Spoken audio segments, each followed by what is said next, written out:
टुल्लू की एले हाँ आ फीस एले हाँ के आनल के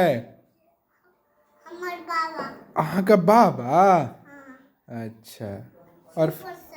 चौक पर से और फिश जिंदा छै नहीं अच्छा अच्छा तो की खेबै आइ अहाँ कथी संगे खेबै भात संगे अच्छा चलू आप पोयम सुना दियो ता मछली जल की जीवन उसका हाथ लगाओगे तो और बाहर निकालोगे तो अब बाहर निकालोगे तो और 2 दिन रखोगे तो चलो बोलो जय मिथिला जय मैथिली।